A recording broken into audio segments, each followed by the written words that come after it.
You were only 3 months old, but somehow you managed to achieve so much, won so many awards. Thank you. And you are now a student at Chinese University too. Yeah, I study music at the Chinese University. So wonderful.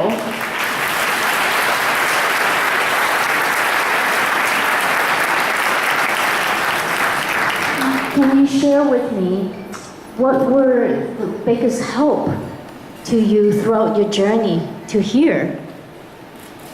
For me, the most important is to, for people to help me, is to treat me as a normal child and to believe in my potentials.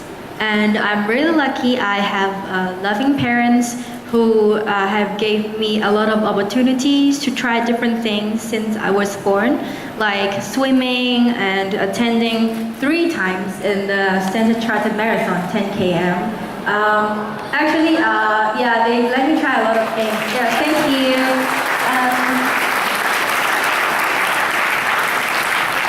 I started making friends with music since I was 4. I started learning piano when I was 4, and I started to learn vocal, to learn singing when I was 10. To me, music is my friend who can share happiness with me. And I'm really thankful that after winning more than 70 competitions in Hong Kong, I started to be invited to perform in different local and international events. In 2014, I was invited to perform in the Lions Club International Convention in Toronto, Canada.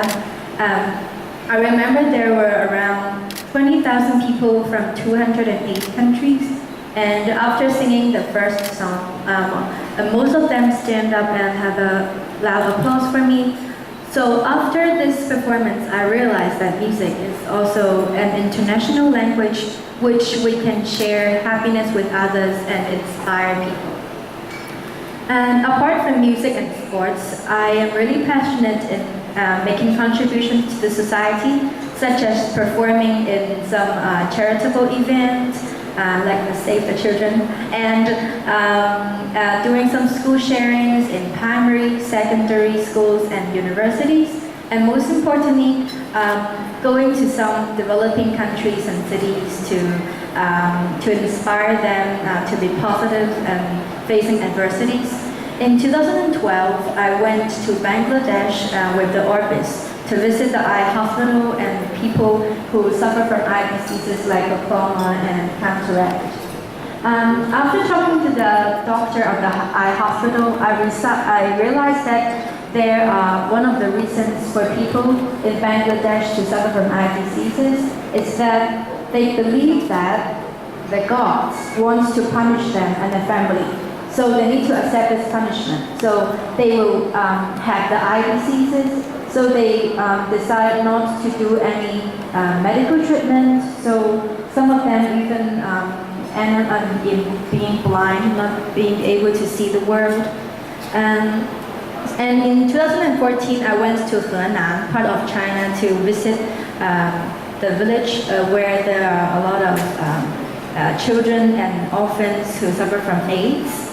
And after this experience, I realized that people who live in developing countries and cities, due to poverty and low education level, some of them lost their eyesight, even lost their life. So one of my dreams in the future is to establish an education foundation for children and people with disability, because I believe that education is the key to future.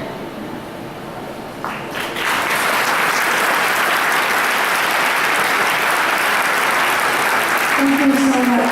What about you, Amy? Why are you so passionate in inclusive education?